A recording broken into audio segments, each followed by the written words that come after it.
Il y a de nombreuses portes partout dans le monde qui n'ont pas été ouvertes depuis des décennies, voire des siècles. La question est pourquoi ? On pourrait penser que de nos jours, on peut ouvrir n'importe quelle porte. Mais le truc, c'est que certaines sont condamnées pour une bonne raison.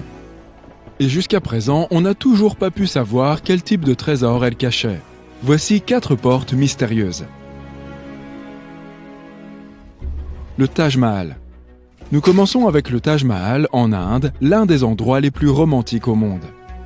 Shah Jahan l'a commandé en 1631 et l'a dédié à sa 3e femme qu'il aimait comme un fou. Ils ont été mariés pendant 19 ans et ont eu 14 enfants ensemble. Mais malheureusement, elle est décédée en donnant naissance à leur dernier bébé. Shah Jahan a eu le cœur brisé et a décidé de construire un tombeau grandiose pour se souvenir d'elle.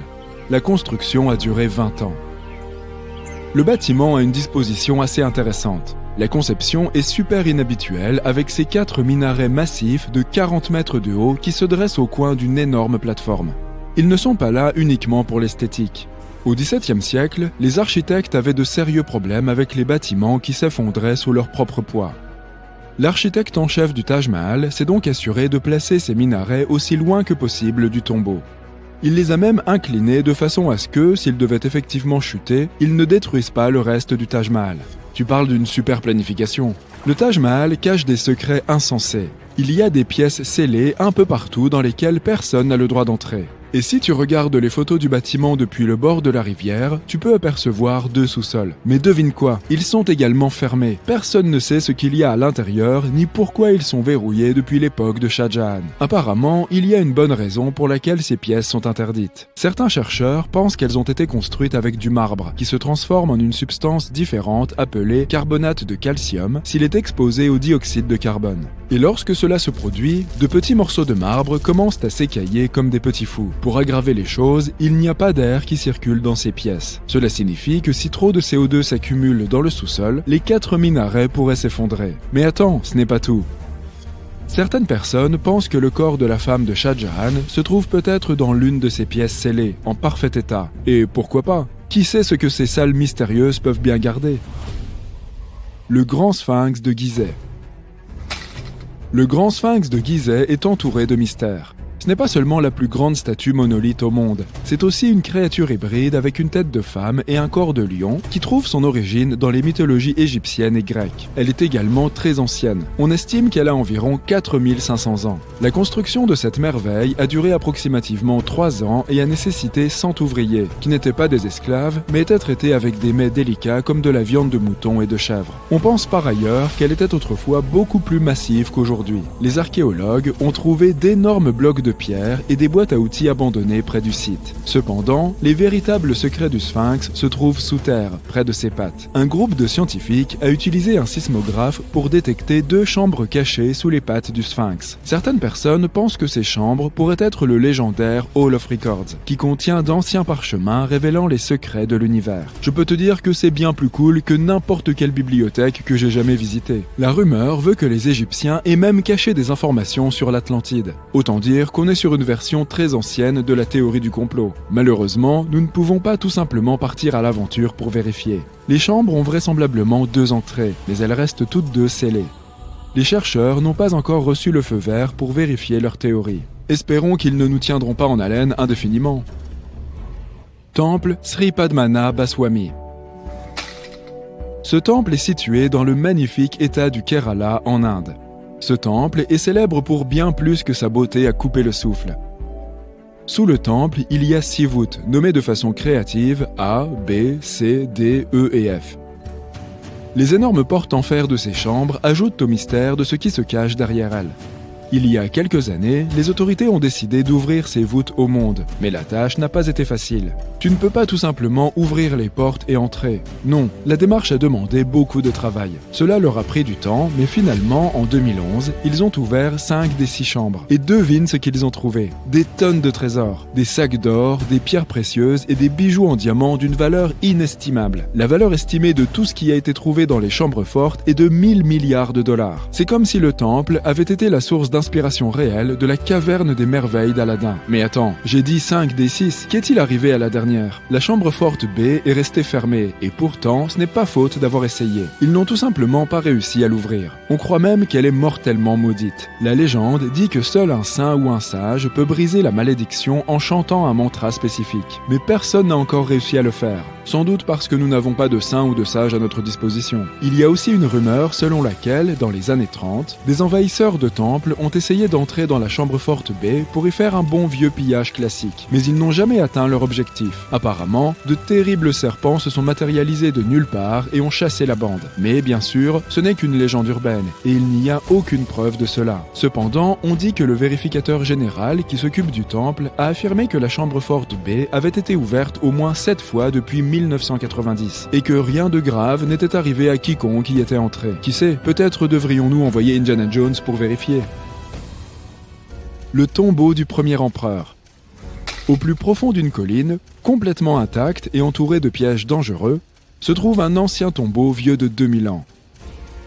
Il appartient à Qin Shi Huang, alias le premier empereur de Chine. Il est né dans l'état de Qin et est devenu roi alors qu'il n'était qu'un enfant. Mais lorsqu'il est devenu adulte et qu'il a acquis tous les pouvoirs, il a unifié les États belligérants qui divisaient la Chine ancienne en les conquérant. Il a ensuite créé la dynastie Qin. Lorsqu'il est mort en 210 avant notre ère, il a été enterré profondément sous terre dans un tombeau massif. Et quand je dis massif, je veux dire massif. En 1974, des fermiers de Xi'an, en Chine, sont tombés sur quelque chose d'étrange en creusant un puits. Un énorme soldat en terre cuite. Cette découverte a donné lieu à des fouilles archéologiques approfondies qui se sont poursuivies pendant plus de 40 ans, révélant une collection de milliers de soldats en terre cuite. Ce qui est unique à propos de ces soldats, c'est que chacun d'entre eux a ses propres caractéristiques, des coiffures aux expressions faciales.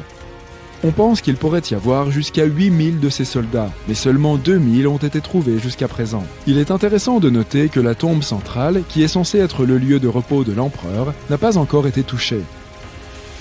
Les documents anciens font référence à une vaste ville souterraine que l'empereur a construite, avec des tours panoramiques, des palais, etc. Sima Qian, un historien de la dynastie Han, a écrit que la tombe était ornée de trésors et qu'elle pouvait accueillir des centaines de personnes. Mais le manque de technologie pour examiner correctement le site bloque les recherches. Qin Shi Huang était entouré de mercure liquide dans sa tombe, avec 2 des ruisseaux représentant les principaux fleuves de Chine, le fleuve jaune et le Yangtze. Les anciens Chinois croyaient que le mercure pouvait provoquer l'immortalité, mais il aurait également pu causer la mort de l'empereur puisqu'il prenait régulièrement des pilules de mercure pour prolonger sa vie. Les niveaux dangereux de contamination au mercure dans le sol près de la tombe sont la principale raison pour laquelle les scientifiques hésitent à l'explorer. Cela pourrait être très dangereux à la fois pour les gens et pour l'environnement. Si tu me demandes mon avis, si je devais choisir quelle porte ouvrir, je choisirais probablement celle qui ne mène pas à une tombe entourée de mercure toxique. Traite-moi de fou, mais j'aimerais éviter tout risque potentiel pour la santé. L'un des endroits les plus inexplorés et les plus mystérieux de la Terre se trouve à la vue de tous. C'est l'un des monuments les plus majestueux de l'humanité. La merveille du monde antique cache un secret que les scientifiques et les archéologues ne peuvent toujours pas résoudre. Il s'agit du grand sphinx de Gizeh en Égypte. L'énorme sculpture d'un lion à tête humaine a été taillée dans la roche il y a environ 4500 ans. Les scientifiques ne connaissent toujours pas la date exacte de sa création et ignorent également qui l'a construit et dans quel but. Il existe de nombreuses hypothèses et théories, mais aucune d'entre elles n'a été confirmée. La plupart des gens ont vu cette majestueuse sculpture, que ce soit en photo ou en réalité, mais presque personne ne sait ce qui se cache en dessous. La statue du sphinx a été sculptée dans un seul morceau de calcaire. Elle a été peinte, les restes de pigments de couleur à la surface le prouvent. Dans un passé lointain, le sphinx était beaucoup plus lumineux et coloré que ce que nous voyons aujourd'hui. Mais même après des milliers d'années, sa grandeur n'a pas diminué. Et d'ailleurs, sphinx n'est pas son vrai nom. Il a été inventé par les Grecs une centaine d'années ou plus après sa création. À l'origine, les Égyptiens appelaient la statue Horé-Maquette. De nombreuses légendes et théories affirment que le sphinx est là pour une raison précise. Il est comme un chien de garde qui surveille la tombe du pharaon et les secrets de l'Égypte ancienne. Ces légendes sont devenues plus plausibles lorsque les archéologues ont découvert des entrées cachées au pied du Sphinx. Ils pensent que ces passages secrets sont le début des tunnels menant aux salles contenant des trésors. Il existe de nombreuses histoires sur Internet selon lesquelles le Sphinx cacherait le Hall des records, un dépôt rempli de connaissances anciennes et secrètes. L'un des principaux artefacts de ce dépôt est censé être les archives de l'ancien état mythique de l'Atlantide. Selon les légendes, la bibliothèque entière de cette cité a été déplacée sous le Sphinx. L'entrée de cette bibli doit être située à côté de la patte droite du Sphinx. De nombreux archéologues ont tenté de trouver cette entrée, mais sont repartis bredouille. Il existe également de nombreuses images avec des diagrammes détaillés de la ville souterraine, constituée d'un réseau de tunnels et de chambres sous le Sphinx. Quelqu'un dit que des structures aussi hautes que des immeubles de 12 étages se cachent sous terre. Mais il n'y a aucune preuve de cela. Les archéologues, même après des millénaires, continuent d'explorer la mystérieuse culture. En même temps, de nombreux Égyptiens ne veulent pas en savoir plus sur le Sphinx. Ils sont terrifiés à l'idée de réveiller quelque chose de surnaturel. En 1998, des scientifiques ont découvert des tunnels menant à des grottes vides sous le Sphinx. Ils y ont trouvé des preuves de fouilles antérieures. Il est tout à fait possible que quelqu'un ait réussi à trouver les trésors et à les emporter. Certaines personnes pensent que les Égyptiens ont trouvé une sorte d'artefact sous le Sphinx qui a le pouvoir de technologies avancées inconnues. L'artefact est si puissant qu'il peut changer le cours de l'histoire. Bien sûr, la plupart des théories ne sont que des contes de fées de fans de conspiration. Mais c'est un fait confirmé que le Sphinx cache un système de grottes et de pièces. Il y a tellement de rumeurs autour du Sphinx qu'il est impossible de distinguer ce qui est vrai de ce qui est faux. En tout cas, il est difficile et dangereux d'étudier la sculpture, car des fouilles actives peuvent la détruire. Ensuite, l'entrée des salles souterraines peut être bloquée par des rochers et perdue à jamais. Aussi, une exploration plus poussée nécessite beaucoup d'argent, et les financements ne sont pas toujours faciles à trouver. Mais la raison principale, c'est trop risqué. Il n'y a aucune garantie que les gens pourront sortir des labyrinthes souterrains. C'est pour ces raisons que les scientifiques et les archéologues explorent depuis si longtemps cette structure majestueuse.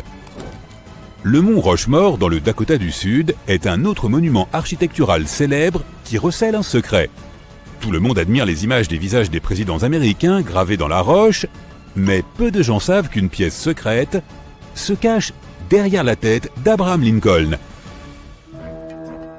L'architecte du mont Rushmore voulait graver sur la roche des dalles retraçant les principales étapes de l'histoire du pays. Mais son projet était trop compliqué à réaliser. On lui a alors proposé de le mettre en œuvre à une échelle beaucoup plus petite, construire une pièce secrète à l'intérieur de la montagne.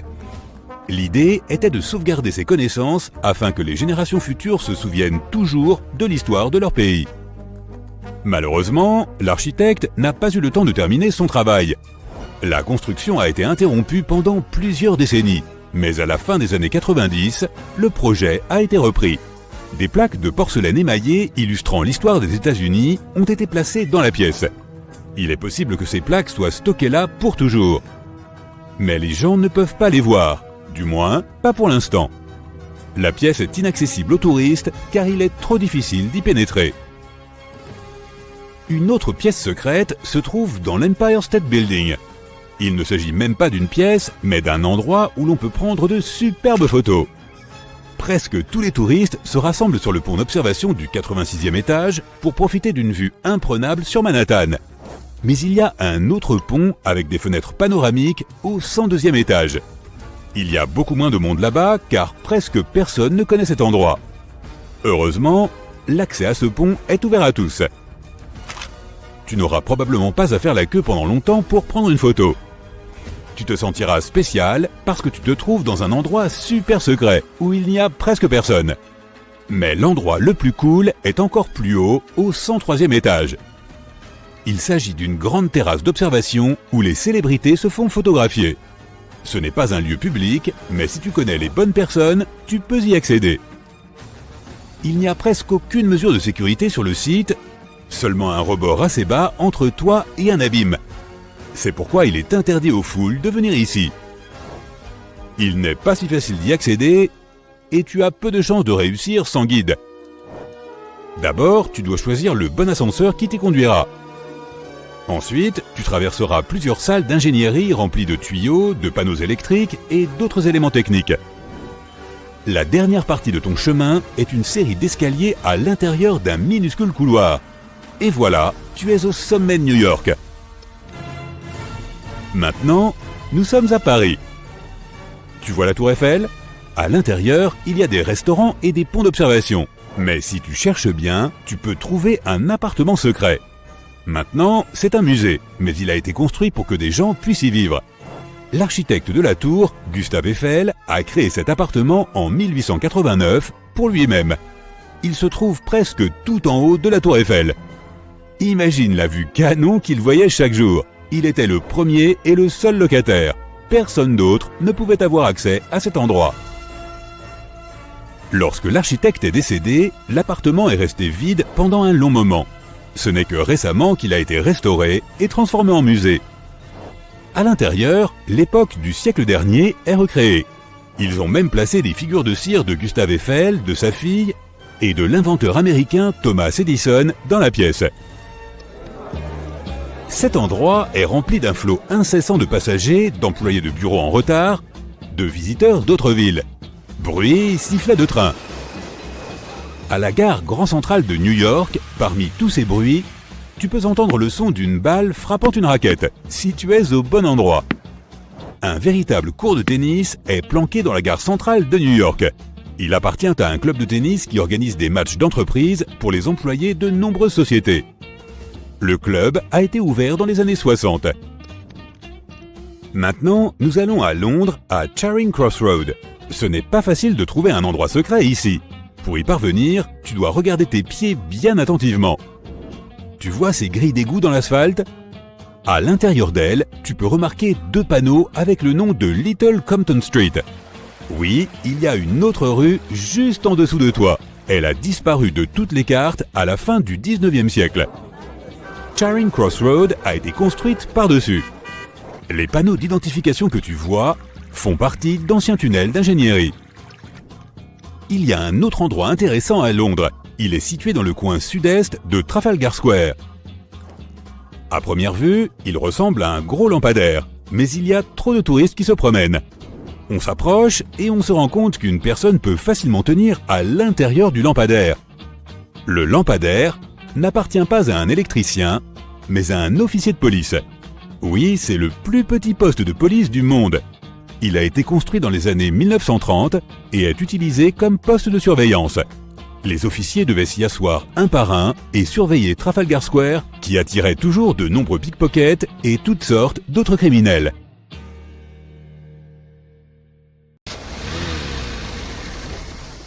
Et maintenant, nous nous trouvons il y a environ 5000 ans. Laisse-moi t'emmener dans l'Égypte antique, on est en 2550 avant Jésus-Christ. Devine quoi, la construction des grandes pyramides de Gizeh a commencé. Les gens ont appris à construire des cathédrales et des gratte-ciel, mais ce n'est que récemment que ces énormes bâtiments sont apparus. Même les scientifiques modernes ne savent toujours pas comment ces pyramides ont été construites il y a 5000 ans. Il n'est donc pas étonnant qu'elles fassent partie des 7 merveilles du monde antique. D'ailleurs, elles sont aussi les plus anciennes d'entre elles, et la seule merveille du monde antique qui existe encore au XXIe siècle. Il a fallu beaucoup de coopération pour construire une chose aussi massive, même pour les mesures d'aujourd'hui. Mais les pyramides de Gizeh n'étaient pas les premières de l'histoire. La première, appelée la pyramide à degrés, a été construite environ 80 ans avant la première pyramide de Gizeh, en 2630 avant Jésus-Christ, pour le roi Djoser. Elle n'était pas censée être extraordinaire, mais elle a fini par être très impressionnante. Il s'agissait d'une pyramide composée de 6 couches de pierre en escalier. Elle mesurait 62 mètres de haut, soit la hauteur d'un immeuble de 19 étages. Et c'était le plus haut bâtiment qui existe à l'époque. Mais ce n'était pas qu'une simple pyramide. Elle était entourée de tout un ensemble de bâtiments, y compris des cours intérieures. Dans l'Égypte antique, les gens croyaient à la vie après la mort. Alors tout le monde, surtout les rois, voulait s'assurer qu'ils avaient tout ce dont ils auraient besoin pour s'y préparer.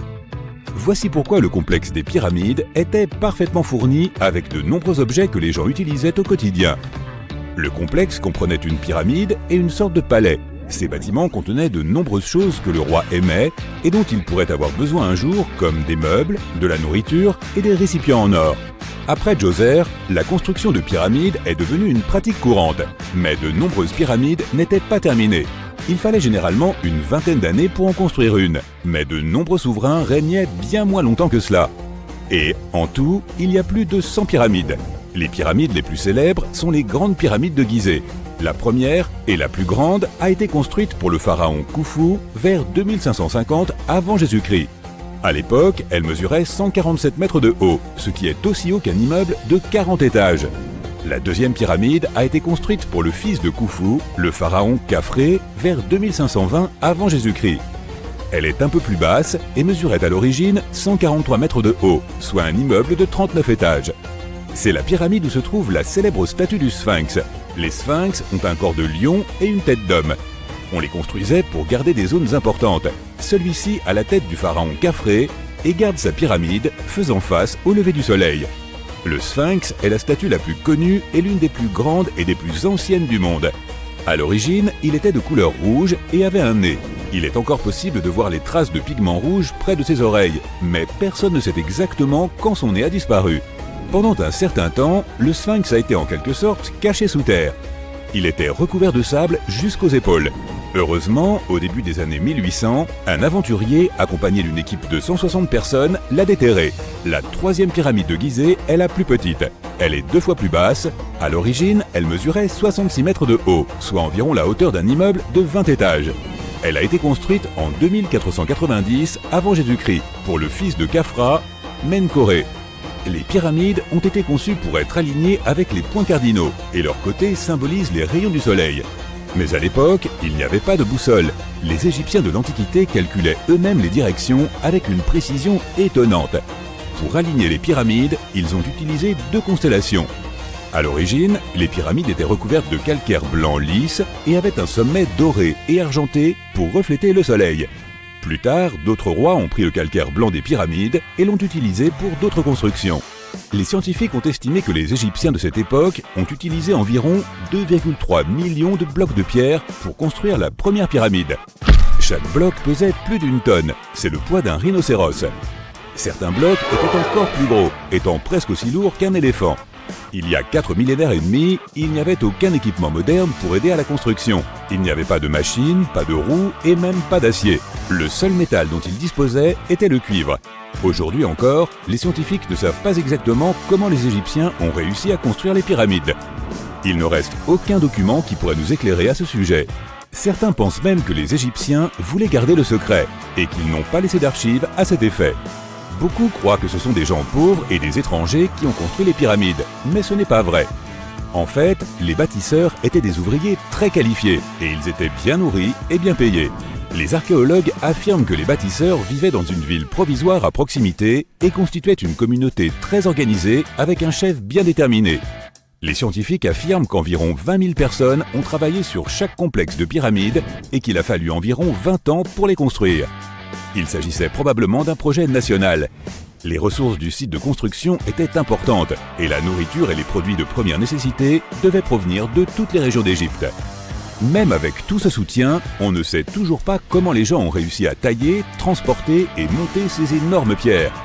Selon l'une des théories, les pierres ont probablement été transportées sur des bateaux le long du Nil.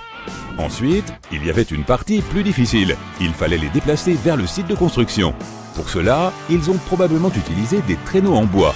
Il n'était pas très difficile de les tirer car le sable, mélangé à la bonne quantité d'eau, était assez lisse. Et 10 personnes pouvaient déplacer un traîneau assez facilement, même avec une pierre qui pesait 1 tonne. Enfin, un dernier problème, les pierres devaient être soulevées et mises en place. Les archéologues ont découvert les restes d'un système de rampes qui remonte à l'époque de la construction des pyramides. Il est fort probable que les Égyptiens aient conçu un système unique pour déplacer et tirer d'énormes blocs de pierre. Mais personne ne sait à quoi il ressemblait exactement. La thèse la plus répandue est qu'il y avait plusieurs rampes autour de la pyramide pour aider à déplacer les blocs. La rampe grandissait au fur et à mesure que la pyramide devenait plus haute. On suppose que les gens montaient les escaliers en tirant la pierre sur un traîneau en bois situé au milieu d'une rampe en sable. Cela en fait n'est qu'une des options.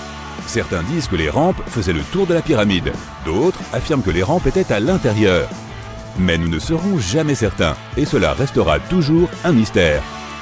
D'ailleurs, c'est ce que voulaient les Égyptiens de l'Antiquité.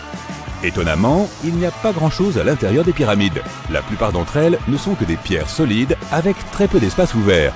Mais jetons un rapide coup d'œil à l'intérieur de la plus grande des pyramides de Gizeh.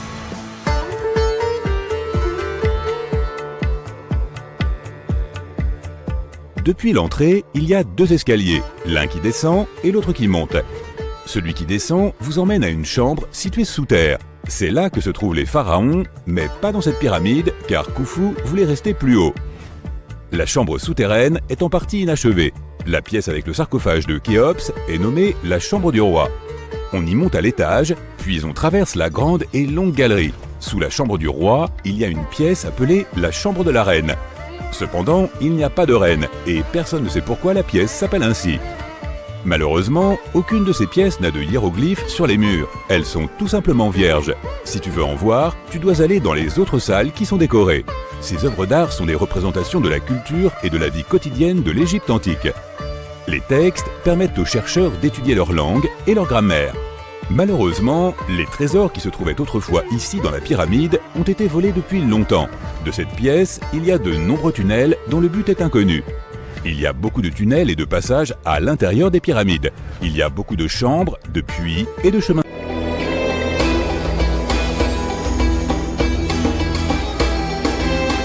La Grande Pyramide a été créée comme lieu de repos éternel pour le monarque égyptien antique Khéops. Selon la légende, Napoléon est entré dans la Grande Pyramide et en est ressorti secoué et très pâle. Il n'a jamais révélé ce qu'il a vu à l'intérieur, mais quoi que ce fût, on dit que cela l'a affecté pour le reste de sa vie. Lorsque Napoléon est entré dans la pyramide, il aurait traversé un passage très étroit et ascendant. Il aurait ensuite traversé un autre couloir appelé la Grande Chambre. Ce couloir aurait été beaucoup plus haut que le précédent et aurait également été pavé. Il aurait ensuite atteint la chambre du roi, la pièce maîtresse de la Grande Pyramide, qui était bordée d'énormes blocs de granit. Mais elle n'aurait pas eu l'air aussi grandiose que nous pouvons l'imaginer. Aucun hiéroglyphe ne décore ces murs, car les Égyptiens n'ont commencé à décorer les chambres funéraires des pyramides que bien plus tard. Les tombes des pharaons, au cœur de la pyramide, auraient aussi été remplies de trésors, des pièces en or, aux bijoux les plus précieux du monde. Mais tout cela aurait été pillé il y a bien longtemps. La seule chose qui serait probablement restée à l'intérieur aurait été un énorme sarcophage qui aurait autrefois contenu la momie du roi. Il serait aussi passé devant la chambre de la reine. Mais cette pièce n'a probablement pas accueilli de reine, car les pyramides n'étaient généralement construites que pour une seule personne.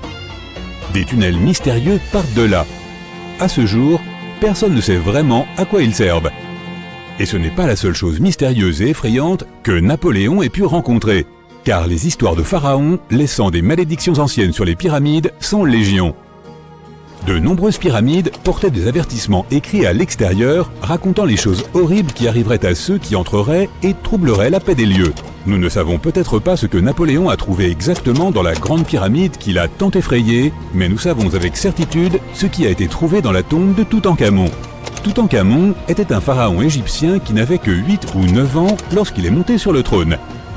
Il est devenu un phénomène culturel lorsque sa tombe a été découverte presque entièrement intacte en 1922. Son tombeau se trouve dans la vallée des rois à Thèbes, l'actuel Luxor, qui se trouve en Égypte. Contrairement à la Grande Pyramide, le tombeau de Toutankhamon était couvert de magnifiques décorations murales. Les murs racontaient l'histoire de son voyage vers l'au-delà à travers les enfers.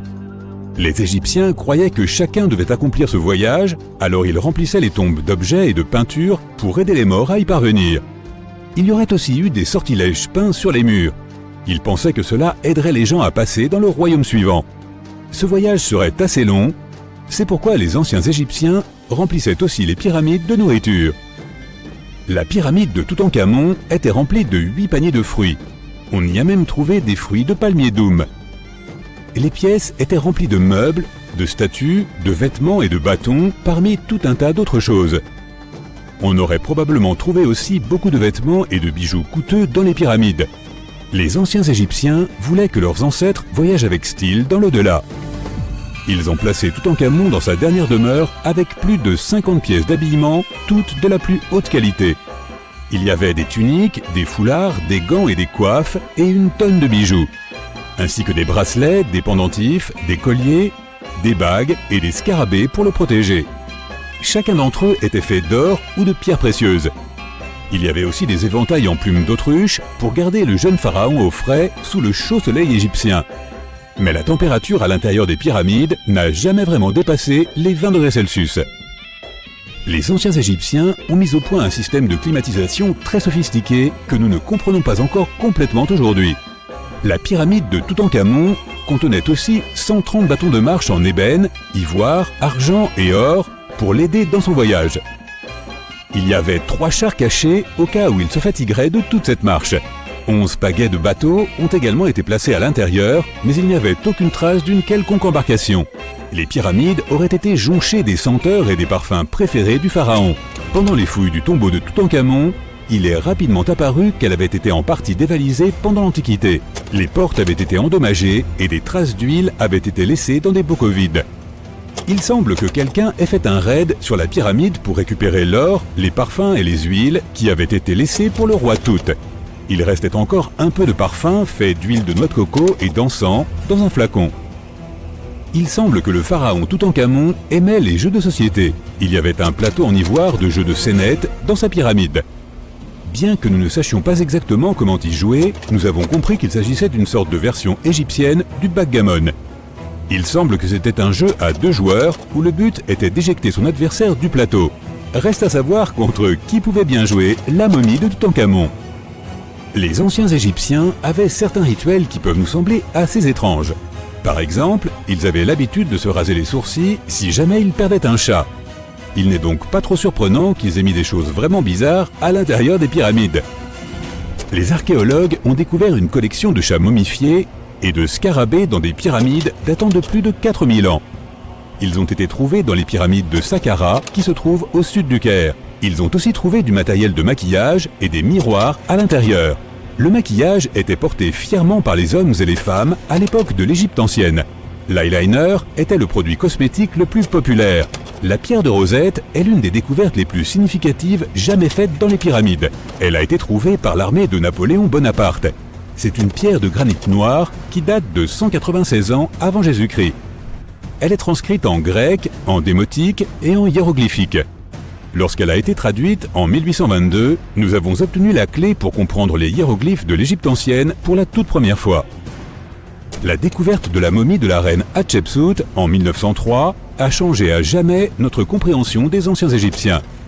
Après son décès, son successeur Thoutmôsis III a supprimé la plupart des preuves de son règne, si bien que nous ne savions pratiquement rien de l'une des premières grandes dirigeantes d'Égypte.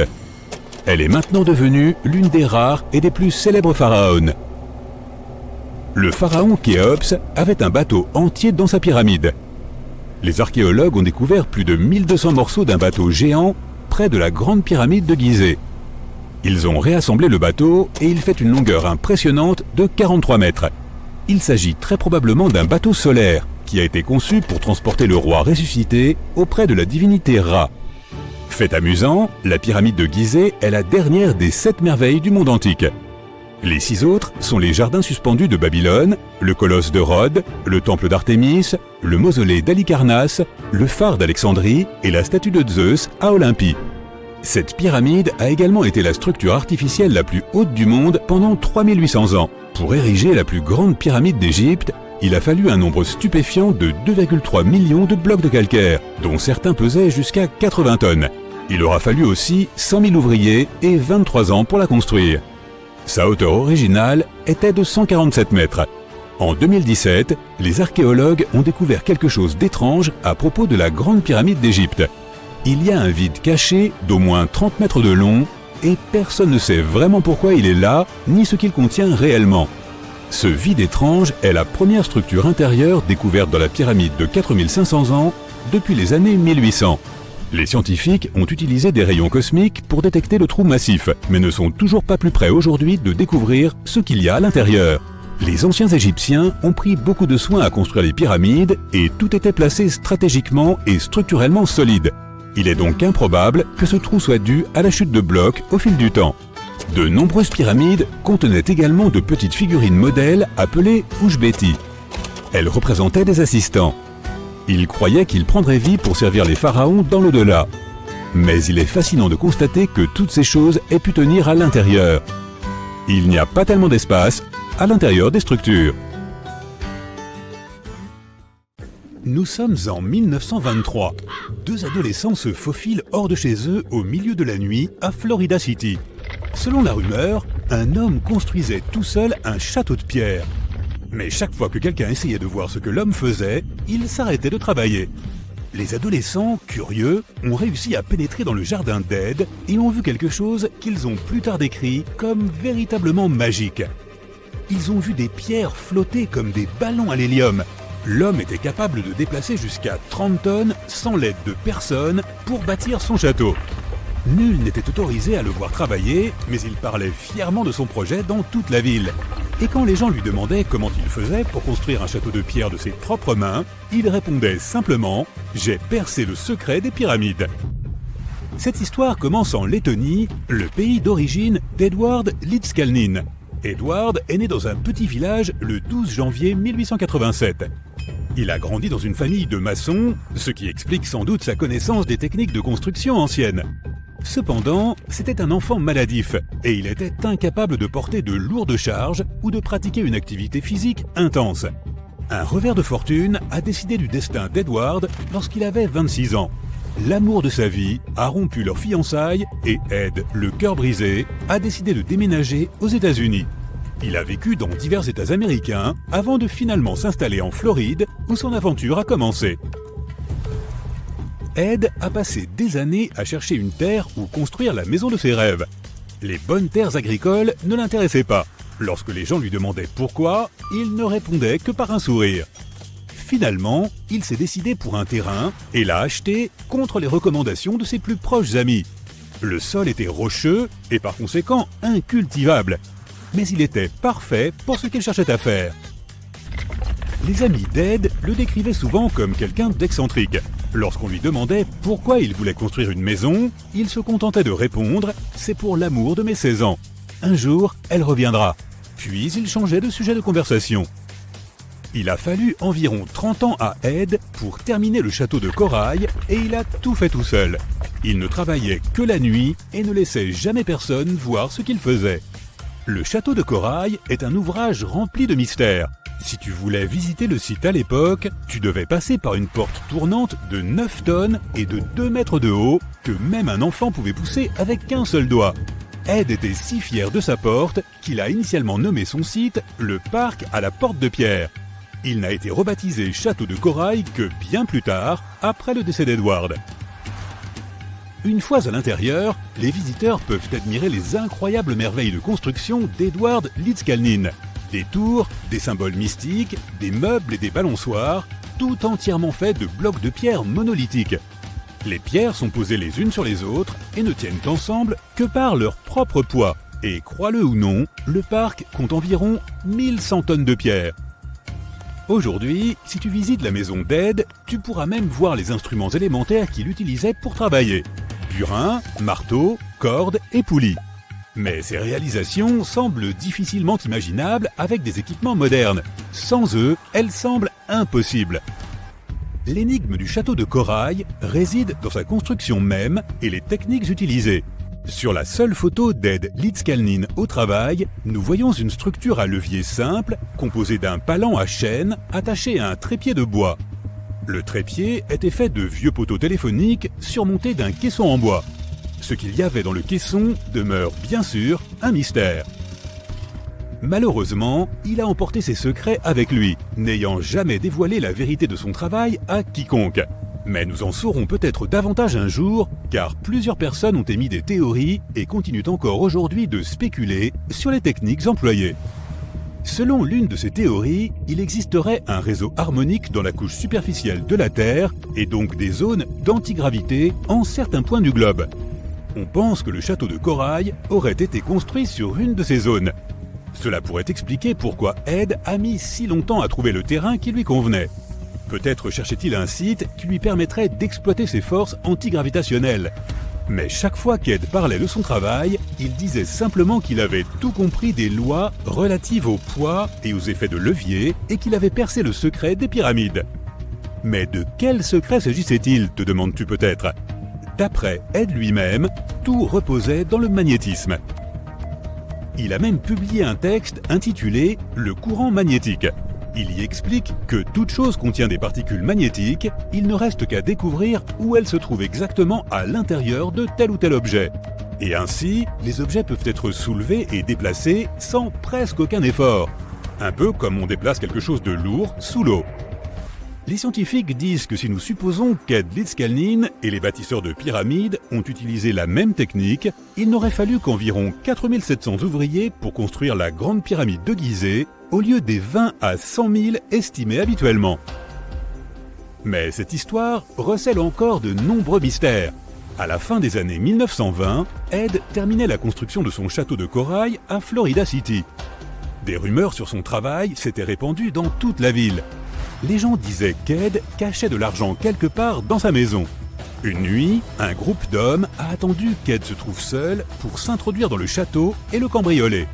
Ils n'ont pas trouvé d'argent et n'ont heureusement pas fait de mal à Ed. Mais les jours suivants, celui-ci a décidé qu'il valait mieux qu'il quitte ces terres. Bien sûr, il n'a pas emporté que sa brosse à dents avec lui. Il a décidé de déplacer l'ensemble du château de corail sur un autre site, à 10 km de l'endroit où il avait bâti son parc. La légende raconte qu'Ed aurait engagé un chauffeur de camion en exigeant qu'il garde le secret sur ce qu'il avait l'intention de faire. Il lui a demandé de regarder ailleurs pendant qu'il chargeait le camion tout seul, déplaçant toutes les pierres sans aucune aide. Une fois le camion rempli, Ed est allé installer son château à Homestead, en Floride, où le parc se trouve encore aujourd'hui.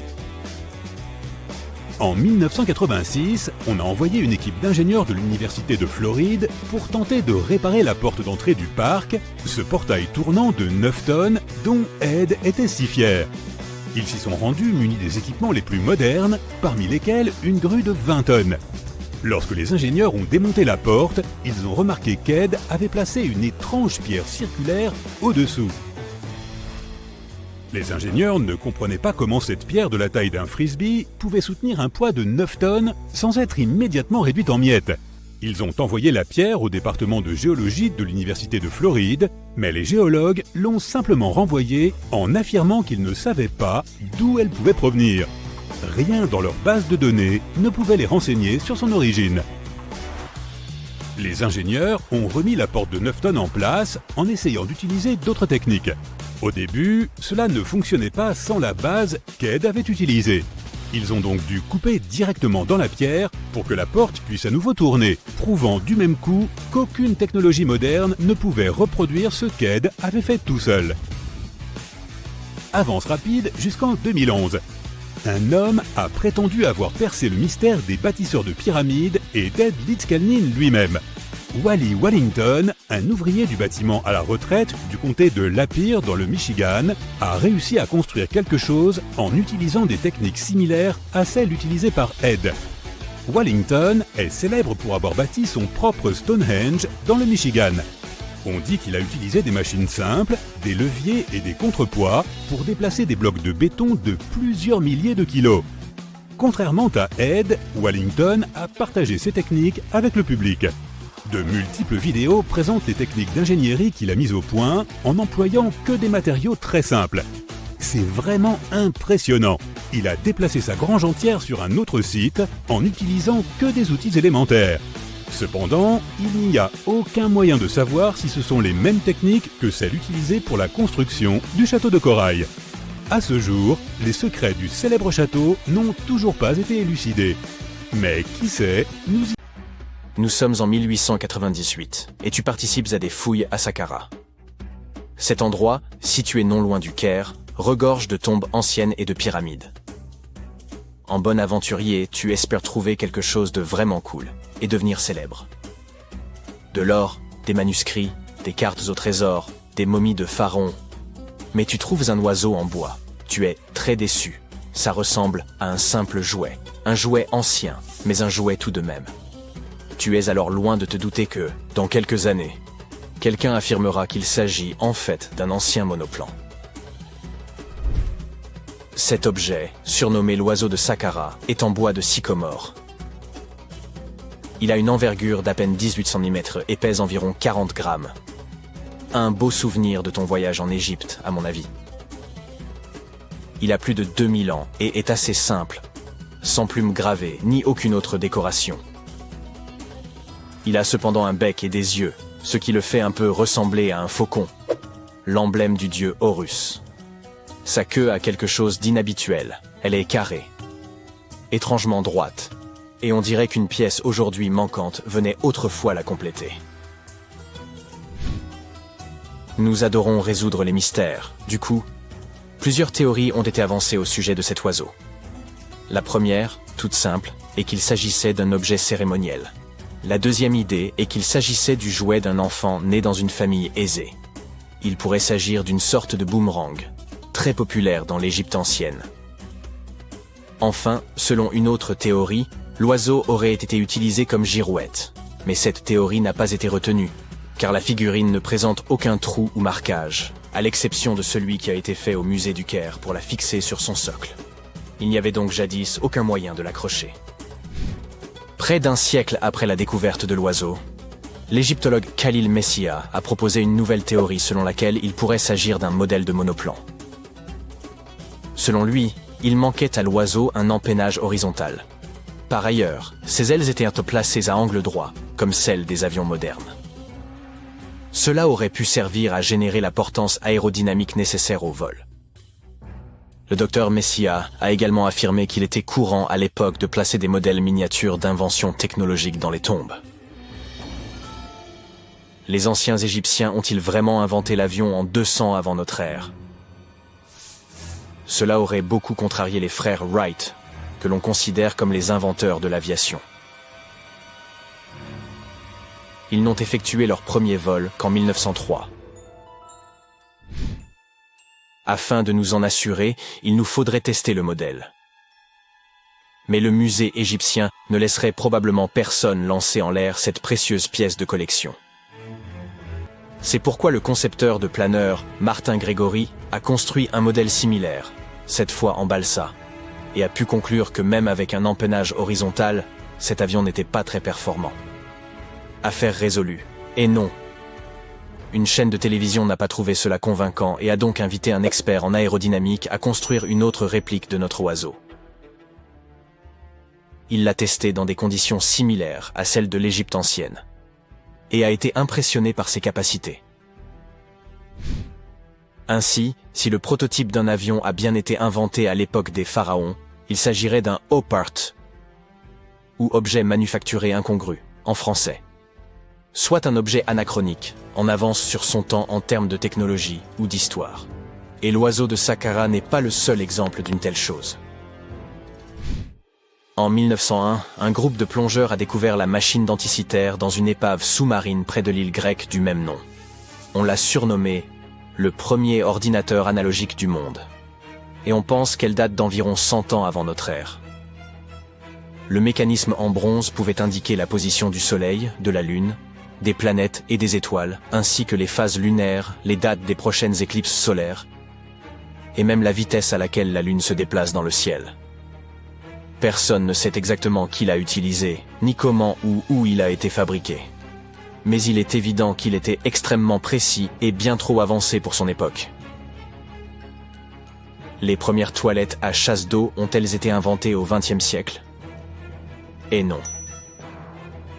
Les Minoens de Crète et la civilisation de la vallée de l'Indus ont mis au point cette super invention à peu près à la même époque, il y a environ 4000 ans. Leur modèle de plomberie était si bien conçu qu'il a fallu attendre 2000 ans avant de voir apparaître quelque chose d'aussi performant. Une ancienne toilette minoenne a été découverte dans le palais de Knossos. Elle était équipée d'un siège de bois placé juste au-dessus d'un tunnel qui conduisait l'eau d'un réservoir vers un égout souterrain. D'autres toilettes nécessitaient un apport d'eau à l'aide de cruches. Seuls les riches pouvaient s'offrir un tel luxe. À l'époque, si tu possédais un bien immobilier, Les toilettes chasse d'eau étaient le signe de ton appartenance aux plus hautes sphères. Les portes automatisées étaient une chose nouvelle en 1931. Mais la technologie qu'elles utilisent est en fait beaucoup plus ancienne. Elle date du 1er siècle de notre ère. Le mathématicien et ingénieur Héron d'Alexandrie imagina à cette époque un système capable d'ouvrir et de fermer les portes. Pour faire fonctionner son invention, il fallait allumer un feu. Un pot en laiton était placé sous le feu, à moitié rempli d'eau. Le pot était ensuite relié à des récipients qui servirent de poids. Grâce à la chaleur, l'eau se déplaçait dans les récipients qui descendaient et tiraient sur les cordes. Rien à voir avec une porte de supermarché qui s'ouvre et se ferme grâce à l'électricité. La porte de Héron mettait des heures à s'ouvrir, et il n'y avait aucun moyen d'arrêter le processus. C'est pourquoi on n'ouvrait les portes qu'une fois par jour, avant que les gens n'entrent dans les temples. Cela ajoutait un peu de mystère aux cérémonies. Incroyable. Il semblerait que la toute première batterie ait été inventée à Bagdad, il y a environ 2000 ans. Un archéologue allemand a découvert une jarre d'argile de forme ovale en 1938. Les scientifiques ne savent toujours pas à quoi elle servait ni qui l'a inventée. Selon une théorie, elle aurait été utilisée pour galvaniser des objets avec des métaux précieux. Lorsqu'elle était remplie d'un acide faible, comme du vinaigre, la batterie produisait environ 1 volt. Selon une autre théorie, il s'agirait d'un récipient destiné à recevoir des rouleaux sacrés. Que dirais-tu de lentilles de contact conçues par Léonard de Vinci? En 1508, il inventa une lentille de verre munie d'un petit entonnoir. Il n'y avait qu'à verser de l'eau à l'intérieur, et cela améliorait la vision. Mais ce n'était pas super pratique. 100 ans plus tard, René Descartes décida d'améliorer cette idée. On dit lentilles de contact, parce qu'elles sont censées entrer en contact avec les yeux, tu vois? Ce tube de verre rempli de liquide permettait une meilleure vision. Mais il était hélas impossible de cligner des yeux. 2 siècles et demi plus tard. La technologie du verre permit aux scientifiques de concevoir des lentilles qui s'inséraient dans l'œil et permettaient même à leurs porteurs de cligner des yeux. Une belle invention. Toutefois, ces lentilles étaient fabriquées en verre soufflé et l'œil ne pouvait pas respirer. Une 50aine d'années plus tard, les concepteurs adoptèrent le plastique, plus léger, incassable et résistant aux rayures, même si les lentilles couvraient encore l'œil entièrement. Ce n'est qu'en 1948 qu'un certain Kevin Tuohy ponça une lentille en plastique et se rendit compte qu'elle restait en place même en ne couvrant que la cornée. Imagine-toi vivre dans le Londres du 19e siècle et avoir besoin d'envoyer un message à New York. Cela prenait alors une dizaine de jours. Du coup, lorsqu'en 1858 les délais passèrent de quelques jours à quelques heures, ce fut une véritable révolution. Le premier message fut envoyé par la reine Victoria elle-même, grâce à un câble télégraphique transatlantique qui passait sous l'océan. Hélas, cette invention ne survécut que quelques semaines. Et il fallut attendre des années pour qu'on puisse à nouveau s'en servir. Avant d'aborder le pourquoi et le comment de la présence de pyramides dans le monde entier, parlons de quelques exemples. Je commencerai par la pyramide du Soleil au Mexique. Ces gens savaient vraiment comment construire une ville. Leur centre urbain bien planifié s'étendait sur plus de 1800 hectares et comportait plusieurs pyramides. Mais la pyramide du Soleil est la plus impressionnante. Cette structure gigantesque a été édifiée en l'an 100 de notre ère et est l'une des plus grandes constructions de ce type dans tout l'hémisphère occidental. Elle s'élève à 66 mètres au-dessus du sol. Si vous vous retrouvez un jour dans cette ancienne cité, vous ne pourrez pas manquer la pyramide du Soleil. Elle se trouve juste à l'est de l'allée des Morts, la principale rue nord-sud de la ville. Pour construire cette incroyable pyramide, environ 765 000 mètres de matériaux ont été utilisés, dont une roche volcanique rouge appelée Tézontl. Impressionnant, non? Nous en savons assez peu sur ceux qui ont construit cette pyramide et sur sa fonction, mais les archéologues pensent qu'il y avait autrefois un temple à son sommet. Dans les années 70, ils ont découvert un certain nombre de tunnels et de mystérieuses salles dans son sous-sol. En 2011, ils ont même trouvé une cachette contenant des pots en argile, des morceaux d'obsidienne, des os d'animaux, des figurines humaines et même un masque. Qui sait quels autres secrets se cachent dans cette pyramide? Si vous décidez de la visiter, vous devrez gravir les 248 marches inégales qui se trouvent sur sa face ouest. N'allez pas trébucher. Le Soudan a aussi ses pyramides. Les pyramides nubiennes ne sont pas aussi grandes que celles d'Égypte, mais il y en a quand même environ 200. Ces anciennes pyramides ont abrité pendant près de 1000 ans les tombes des pharaons du royaume de Méroé, qui régnaient sur l'Égypte de la Nubie à la mer Méditerranée. Les pyramides de Méroé ont été construites en granit et en grès rougeâtre. Et saviez-vous que le Soudan possède plus de pyramides anciennes que l'Égypte? Les pyramides couchites témoignent de l'architecture indigène et des traditions funéraires des royaumes de Napata et de Méroé en Nubie, que l'Égypte ancienne a influencé. Méroé, où ont été enterrés plus de 40 reines et rois, est le site pyramidal nubien le plus étendu.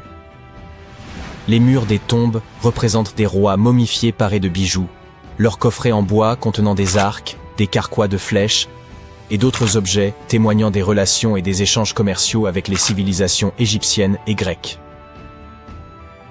Si vous souhaitez explorer des tombes anciennes, vous pouvez donc éviter les foules en Égypte et vous rendre au Soudan. Envolons-nous vers l'Irak à la découverte d'autres pyramides. Les ziggourats sont composés de strates successives et de temples étagés. Au lieu de murs lisses et droits, elles ont des étages, comme des gâteaux, qui permettaient la réalisation de travaux et la tenue de rituels importants. Ces structures imposantes sont disséminées dans tout l'Irak et l'Iran. Elles témoignent de la puissance et des compétences des peuples qui les ont construites. L'une des plus grandes et des plus impressionnantes ziggourats est celle d'Ur. Il s'agit d'une pyramide rectangulaire géante de 20 à 30 mètres de haut, surmontée de 3 niveaux de terrasse et d'un temple. Pouvez-vous imaginer le nombre de briques cuites qu'il a fallu pour construire cet édifice? 720 000 pour la seule partie inférieure. Cette ziggourate a été construite pour le roi sumérien Ur-Nama. Comme les autres, elle existe depuis des milliers d'années, ce qui explique qu'elle ait été un peu malmenée. Heureusement, le roi babylonien Nabuchodonosor II et quelques archéologues sont venus à sa rescousse, respectivement au 6e avant notre ère et au 20e siècle. Aujourd'hui, elle se trouve près de la base aérienne de Talil. La ziggourate d'Ur a été construite en 2100 avant notre ère par le roi Ur-Nama pour le dieu de la lune Nanna. C'était le plus haut bâtiment de la ville et on pouvait le voir à des kilomètres à la ronde. Il ressemblait à la flèche d'une cathédrale médiévale. Les gens y apportaient leur surplus agricole et obtenaient leur lot de nourriture en retour, mais c'était aussi un lieu spirituel. Malheureusement, le temple de Nanna, situé au sommet de la ziggourate, n'a pas survécu, mais nous possédons quelques briques bleues, vernissées, qui pourraient avoir fait partie de son décor. Les parties inférieures de la ziggourate sont tout de même étonnantes. Les architectes ont même percé des trous dans l'extérieur du temple pour permettre à l'eau de s'évaporer. Maintenant que nous avons exploré quelques-unes des pyramides de notre planète, élargissons notre perspective. On en trouve dans de nombreuses régions du monde. L'Égypte compte plus de 100 pyramides. Le Soudan en a le double, et des dizaines d'autres sont disséminées au Moyen-Orient et en Chine. Mais c'est en Amérique que l'on trouve le plus grand nombre de pyramides. Il y en a plus là-bas que dans toutes les autres parties du monde réunies. Ces pyramides sont situées au Mexique, au Guatemala, au Honduras et au Salvador. Voici un aperçu de l'évolution des pyramides au cours de l'histoire. La plus ancienne se trouve en Égypte. Il s'agit d'une pyramide à degrés, constituée de couches de pierres superposées. C'est au pharaon Snéfrou que l'on attribue la création de ce type de pyramide très connu. Au cours de son règne de 45 ans, il a construit 3 pyramides. Ses 2 premières tentatives ont échoué, mais il a finalement réussi avec la pyramide rouge, qui est considérée comme la première vraie pyramide. C'est son fils, Khéops, qui construisit la grande pyramide de Gizeh, la plus haute construction humaine sur Terre pendant près de 4000 ans. Les pyramides d'Amérique latine sont semblables aux premières pyramides à degrés égyptiennes, mais elles ont été construites indépendamment les unes des autres. Les pyramides du Soudan ont été construites vers 700 avant notre ère. Elles sont hautes, mais beaucoup plus étroites que celles d'Égypte.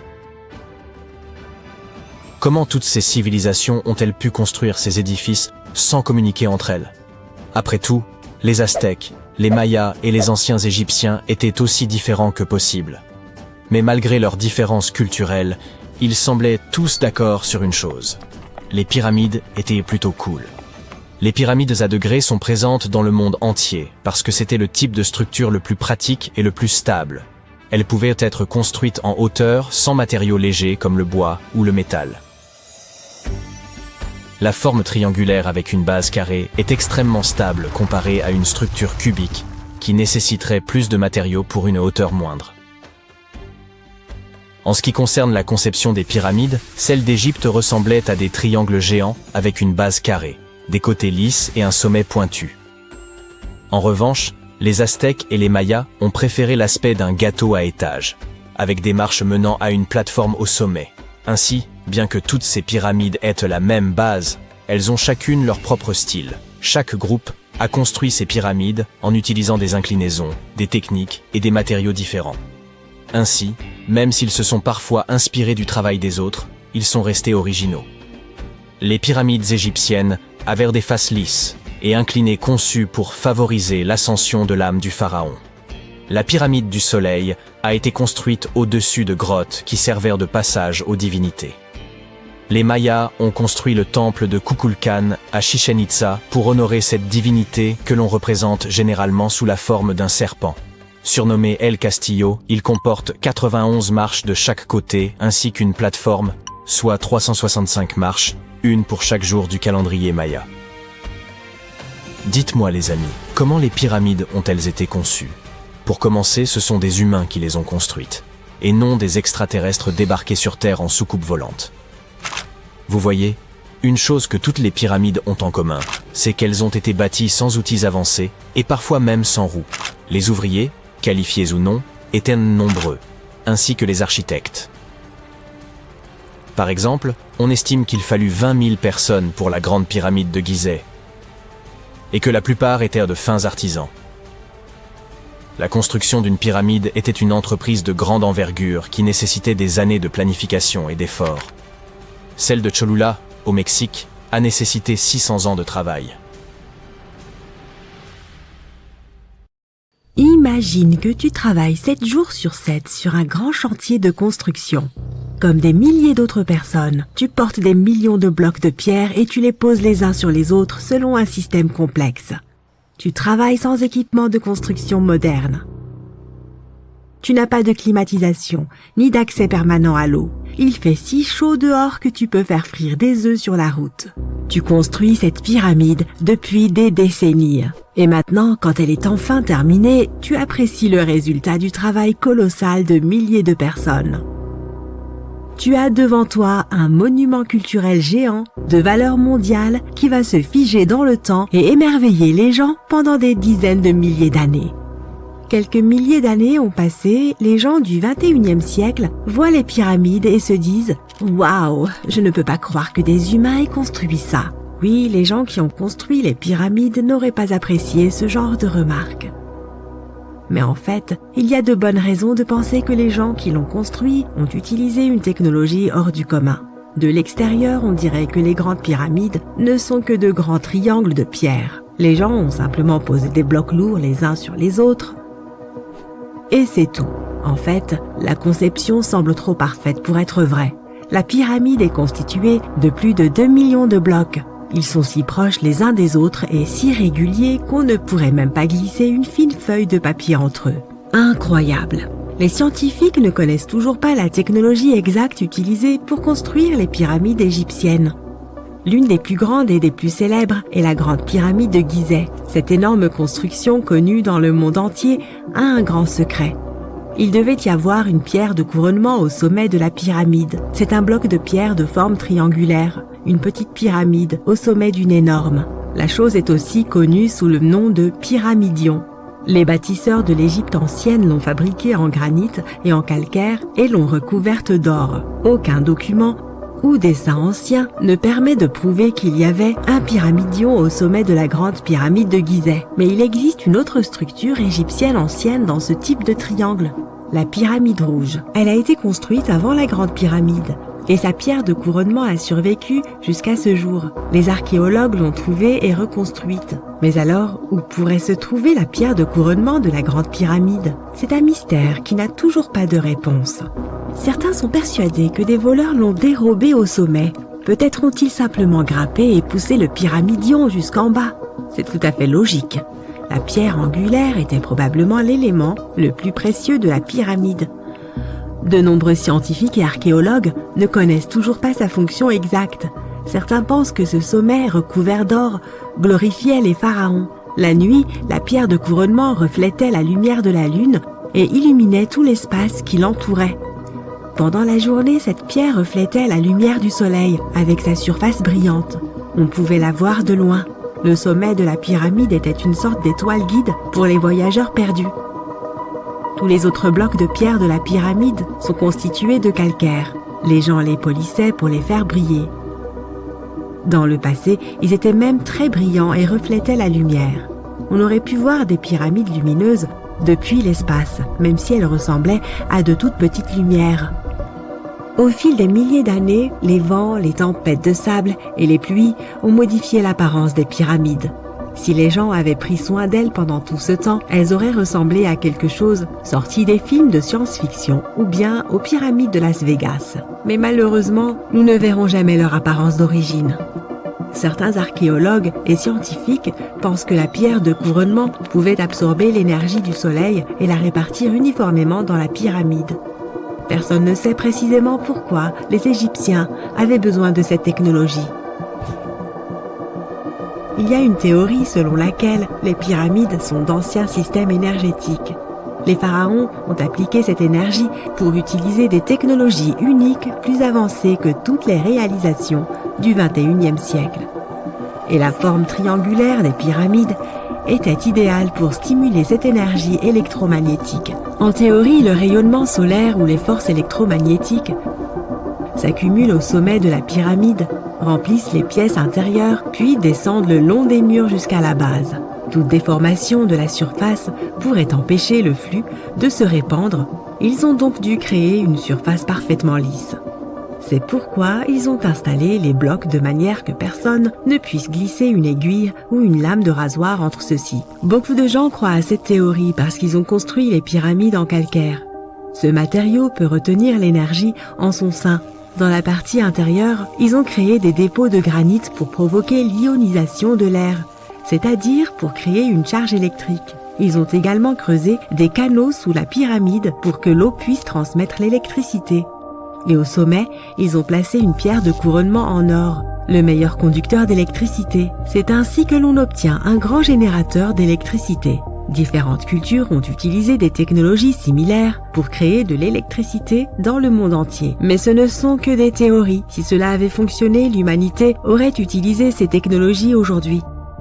On trouve des traces de l'industrie métallurgique, de la chimie, de l'ingénierie, de la physique, des mathématiques et de l'astronomie dans certains documents anciens. La plupart des scientifiques ne croient pas à toutes ces choses. Nous connaissons les étapes détaillées du développement de ces technologies dans différentes cultures.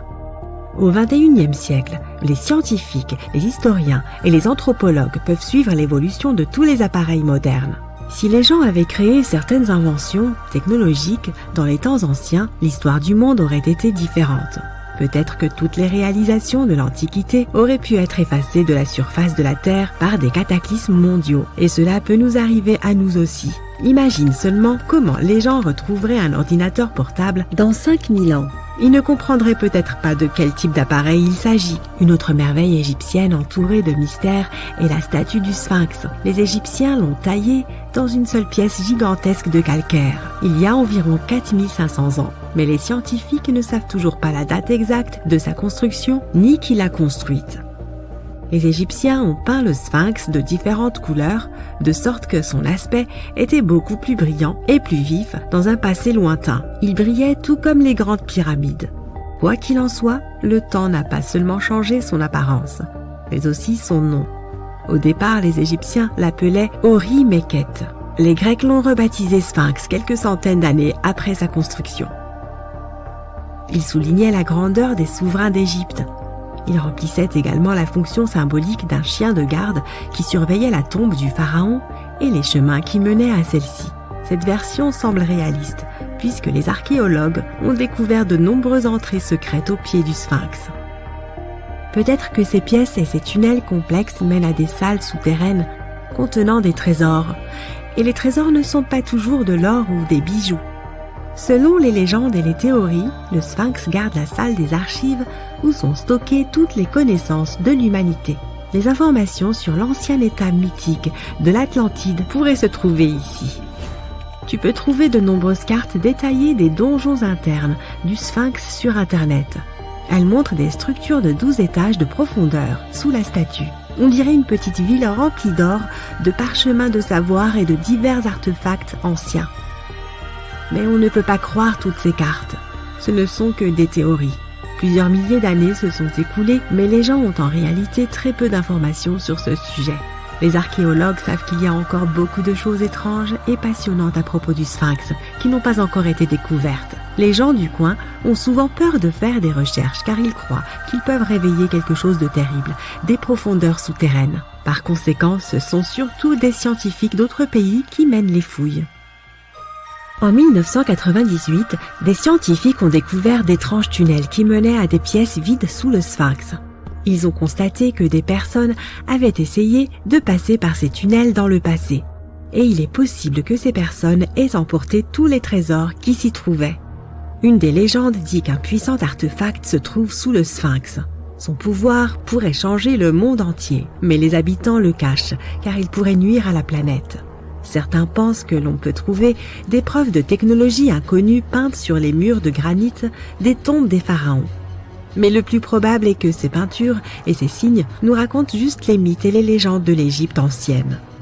Mais que se passe-t-il si les symboles et les dessins égyptiens sont des instructions détaillées pour utiliser les technologies anciennes? Et si les habitants qui vivaient à cette époque pensaient les gens dans le futur ne seront pas capables d'obtenir de l'énergie par eux-mêmes, alors laissons-leur des instructions détaillées. Quoi qu'il en soit, il existe de nombreuses énigmes et théories. En réalité, la recherche de réponses est une entreprise dangereuse, car il n'est pas facile de pénétrer dans les salles souterraines. Les fouilles peuvent détruire la structure de l'ensemble du sphinx. Toute personne qui se trouve dans les tunnels peut se perdre et ne jamais retrouver son chemin. En plus, cela coûte beaucoup d'argent. En fait, ce qui serait génial, c'est que des chercheurs puissent inventer un appareil qui pourrait scanner les zones souterraines et nous montrer des plans détaillés. Est-ce que tu sais qui était Nikola Tesla ? Tu as certainement entendu parler des grandes pyramides d'Égypte. Et si je te disais que Tesla a peut-être découvert l'ancien mystère qui entoure 16 pyramides ? Pardon ? Un mélange de science et d'archéologie ? Et non. Il est fort probable que les pyramides ne soient pas si énigmatiques après tout. Mais tout d'abord, voici ce que nous savons sur les pyramides. Qu'ont-elles de si mystérieux ? Ce ne sont que de vieux monuments bizarres, n'est-ce pas ? L'une des plus grandes questions concerne leur construction. Certains pensent qu'elles furent bâties à la force du poignet et à la sueur du front, d'autres qu'une source d'énergie inconnue de l'homme moderne fut utilisée pour les ériger. Et si des extraterrestres nous avaient aidés ? Probablement pas. Mais cette idée d'une mystérieuse énergie employée à l'édification des pyramides existe depuis très longtemps. Même dans les textes anciens, comme les textes des pyramides, il est dit « Les dieux nous ont donné de quoi construire une grande puissance. Il se peut donc que quelque chose d'incroyablement puissant ait participé à cette prouesse architecturale. Qui sait ?» Au début des années 1900, Tesla commença à s'intéresser aux grandes pyramides d'Égypte. Il lut de nombreux ouvrages sur ces antiques structures et fut époustouflé par la quantité d'énergie qu'elles semblaient dégager. À l'époque, peu de gens connaissaient l'électricité. Et notre scientifique se demanda si les pyramides ne cachèrent pas une technologie avancée.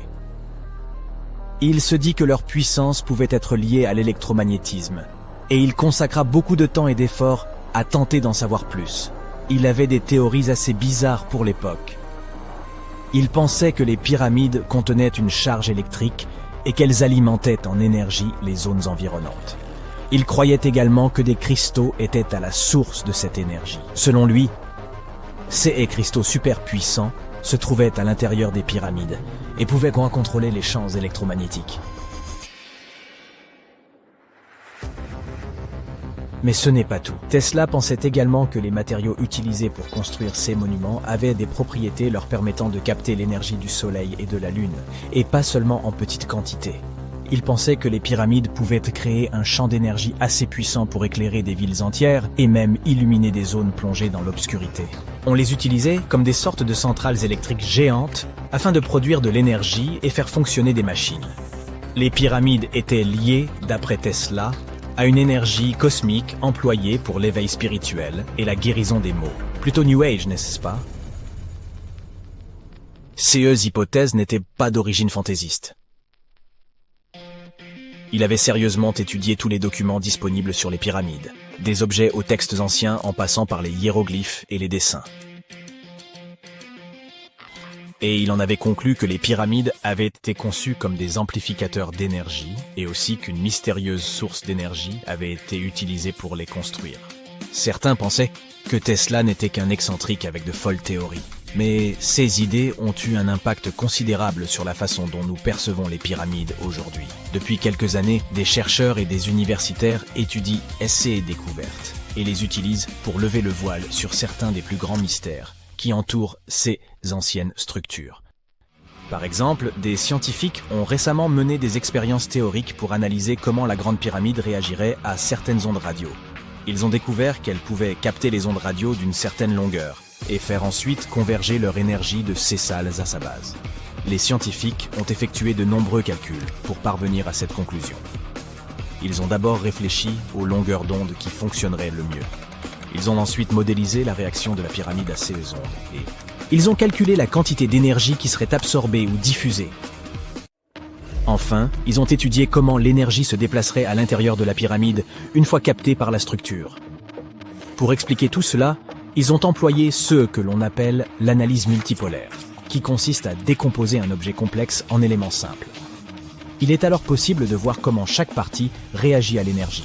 C'est un peu comme lorsqu'on défait un puzzle pour voir comment chaque pièce s'emboîte avec les autres. Les chercheurs s'intéressent à la manière dont tout cela pourra nous servir. Ils cherchent à fabriquer des particules capables de faire la même chose que les pyramides, mais avec de la lumière. En modifiant la taille, la forme et la matière de ces particules, ils peuvent contrôler la façon dont la lumière se déplace autour d'elles. Cela peut s'avérer très utile pour la fabrication de minuscules capteurs ou de cellules solaires très efficaces. Les scientifiques ont dû faire quelques suppositions au cours de leurs recherches. Ils ont imaginé qu'il n'y avait pas d'espace caché à l'intérieur des pyramides et que les matériaux utilisés pour les construire étaient tous identiques. Et ils sont ainsi parvenus à faire des découvertes assez impressionnantes. Mais son étude des pyramides n'est pas l'unique témoignage du génie hyper moderne de Tesla. Nombreuses sont ces théories qui paraissaient irréalistes à l'époque, mais que des scientifiques réévaluent aujourd'hui pour des applications pratiques. Parlons du projet le plus ambitieux de Tesla, la tour de Wardenclyffe. En 1900, Tesla était déjà un grand nom de l'ingénierie électrique en Amérique. Cette invention étonnante et le fait qu'il ait réussi à surpasser Thomas Edison dans la guerre des courants impressionnait les gens. Mais Tesla ne se reposa jamais sur ses lauriers. Il décida ensuite de se lancer dans son projet le plus ambitieux, la tour de transmission de Wardenclyffe. Construite entre 1901 et 1905, elle est fondée sur l'une des idées les plus révolutionnaires de Tesla. Il souhaitait rendre l'impossible possible en créant un système mondial de communication sans fil. Ce système utiliserait la Terre elle-même comme conducteur, transmettant de la musique, des informations, des rapports boursiers, des communications militaires sécurisées et même des images en fac-similé. Cela te rappelle quelque chose? Oui, cela ressemble à l'Internet que nous utilisons aujourd'hui, mais sans aucun câble. Mais Tesla avait un rêve encore plus grand, transmettre de l'énergie sans fil. Il avait déjà prouvé qu'il était possible d'envoyer des signaux à haute fréquence grâce à son célèbre transformateur. Et par la suite, il fut obsédé par la transmission d'énergie sans fil. Sa vision était non seulement de transformer la façon dont nous communiquons, mais aussi de trouver un moyen de transférer des courants électriques à l'échelle mondiale en puisant dans l'énergie naturelle de la Terre. Tesla pensait qu'il existait une abondance d'énergie libre tout autour de nous et qu'elle pouvait être utilisée au profit de l'humanité. En 1899, il mena des expériences secrètes et fut convaincu qu'il était possible de transmettre de l'énergie électrique à travers la haute atmosphère terrestre. C'est ainsi que la tour de Wardenclyffe vit le jour. Elle était censée être la station prototype d'un réseau planétaire qui devait fournir de l'énergie sans fil au monde entier. Malheureusement, Tesla n'avait ni les ressources ni la confiance de ses investisseurs pour mener à bien ce projet. Il rencontra toutes sortes de problèmes financiers. Et en 1917, la tour inachevée fut finalement démolie et tout son matériel vendu afin de rembourser les dettes croissantes de notre génie. Aujourd'hui, elle nous rappelle tristement que les plus grands esprits ne parviennent pas toujours à réaliser leurs rêves. Cependant, le laboratoire de briques rouges est toujours là, le seul laboratoire de Tesla à avoir survécu. Un détail amusant. En 2017, une équipe de tournage a fait une découverte stupéfiante. Ils ont utilisé un géoradar pour explorer la zone autour de Wardenclyffe et ils ont trouvé toute une série de tunnels s'étendant sur des dizaines de mètres au-dessous du site. Personne ne sait exactement à quoi ils servaient, mais on pense qu'ils faisaient partie du grand projet de Tesla. Wardenclyffe est bien sûr un site important pour les fans du grand homme. Qui sait, peut-être quelqu'un parviendra-t-il un jour à percer le mystère de ces tunnels. Mais même si cela n'arrive jamais, l'héritage de Tesla continuera longtemps de nourrir l'imagination.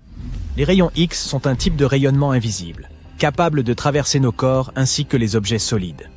Ils sont cruciaux dans le domaine médical, car ils permettent aux médecins de voir à l'intérieur de notre organisme sans avoir à y pratiquer d'intervention chirurgicale.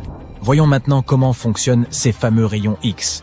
Ces derniers consistent en une sorte de rayonnement électromagnétique, tout comme la lumière ou les ondes radio. Cependant, leur niveau d'énergie est bien plus élevé que celui des ondes lumineuses, ce qui leur permet de traverser des objets au travers desquels la lumière ne pourrait jamais passer. Imagine que tu disposes d'une puissante lampe de poche. Si tu t'en sers pour éclairer à travers un mur, la lumière ne passera pas, car le mur est trop épais. Mais les rayons X ont suffisamment d'énergie pour traverser les murs, et même notre corps. La découverte des rayons X s'est produite accidentellement à la fin du 19e siècle. Un scientifique expérimentait alors avec les rayons cathodiques, qui sont un type de rayonnement distinct. Pendant qu'il travaillait dans son laboratoire, il a remarqué qu'un écran fluorescent situé à proximité commençait à briller, et ce, alors qu'il n'était pas directement exposé aux rayons cathodiques. Il s'est aperçu que quelque chose d'invisible était à l'origine de cette fluorescence. Et il a résolu de nommer cette chose rayon X, car X est le symbole mathématique de l'inconnu. Il a poursuivi ses expériences avec de tels rayons, et a découvert qu'ils étaient capables de traverser de nombreux objets, comme la chair et les os, mais pas des matériaux plus denses comme le métal. Il a également découvert que les rayons X pouvaient créer des images sur des plaques photographiques, tout comme un appareil photo saisit des clichés sur une pellicule. La façon dont tout cela fonctionne est proprement fascinante. Imagine que tu te trouves devant une lumière vive et que tu tiennes ta main devant ton visage. Ta main bloque la lumière et tu ne peux pas voir au travers. Mais si tu places une feuille de papier de soie devant ta main, une partie de la lumière passera et tu pourras distinguer le contour de ta main. Les radiographies fonctionnent de la même manière. Lorsqu'un médecin veut prendre une radiographie d'une partie de ton corps, il te demande de te tenir debout ou de t'allonger à côté d'un appareil. Cet appareil est équipé d'une plaque spéciale qui peut capturer l'image radio. Supposons que le médecin veuille examiner plus en détail ton bras. Il placera la plaque radiographique d'un côté de ton bras et l'appareil de l'autre côté. Ensuite, l'appareil émet une rafale contrôlée de rayons X qui traverse ton bras. Tu te souviens que le papier de soie laisse passer un peu de lumière?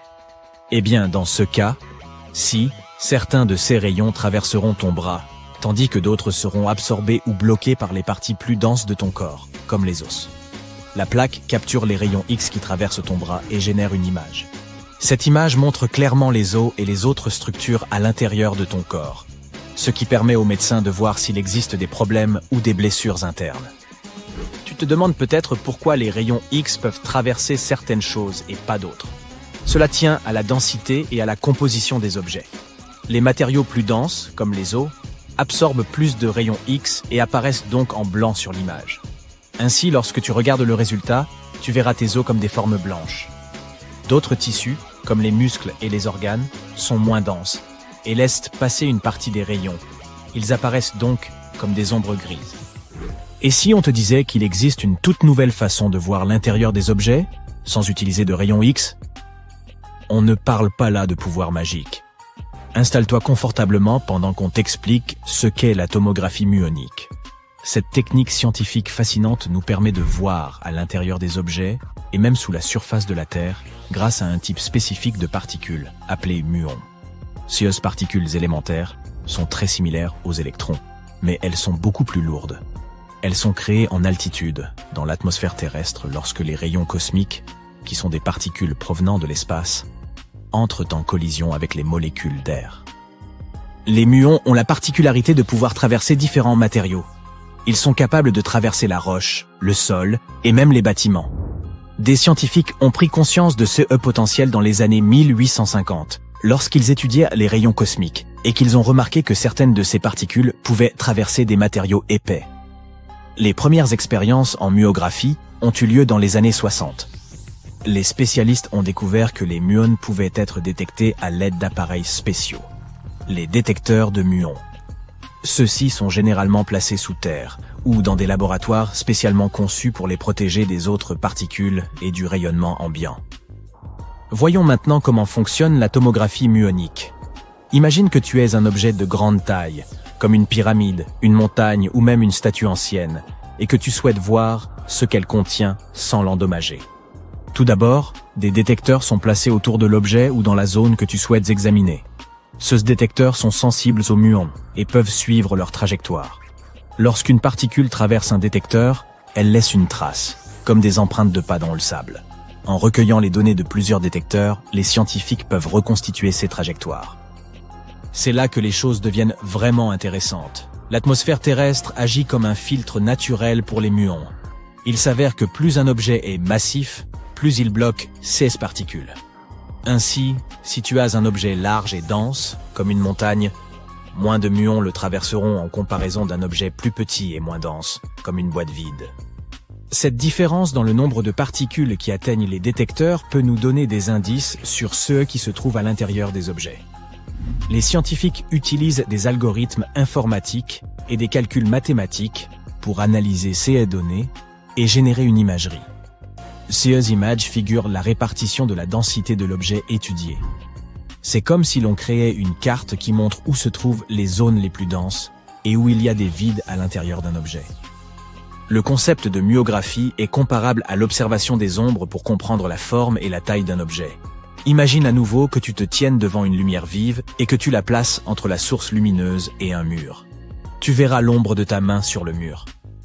En te basant sur la forme et la taille de l'ombre, tu peux te faire une idée de l'aspect de ta main, même si tu ne peux pas la voir directement. Cette technique a déjà servi à étudier divers objets et structures. Par exemple, les scientifiques l'ont utilisé pour explorer l'intérieur des volcans et des pyramides, et même pour étudier la structure des montagnes et de la croûte terrestre. Grâce à cette technique étonnante, les scientifiques ont décelé de nouvelles informations sur la pyramide de Khéops. Ils ont ainsi découvert quelque chose qui avait échappé aux pilleurs de tombes pendant des siècles. Une chambre cachée. Et devine comment ils l'ont baptisée? Le Grand Vide. Et oui, ce n'est clairement pas le nom le plus inspiré. On a eu recours à 3 techniques différentes de détection des muons pour être certain qu'il se trouvait bien un grand vide mystérieux à l'intérieur de la plus grande des pyramides. Dès que la nouvelle de cette découverte stupéfiante s'est répandue, les chercheurs égyptiens n'ont pas pu résister à l'envie d'en apprendre davantage. Ils ont donc fait venir une caméra endoscopique pour confirmer l'existence de cette chambre oubliée. Il a suffi d'insérer une caméra dans l'un des interstices situés sous l'entrée, et voilà le travail. Elle a révélé un couloir qui présentait un plafond à chevrons. On peut donc se permettre d'imaginer que les anciens Égyptiens s'en servaient comme d'une discothèque. Une autre équipe de chercheurs a décidé de scanner à nouveau cette cavité. Selon eux, la pyramide de Khéops aurait été une pionnière dans le domaine des pyramides. Elle utilisait une technique dite du chevron pour recouvrir les structures internes et les empêcher de s'effondrer.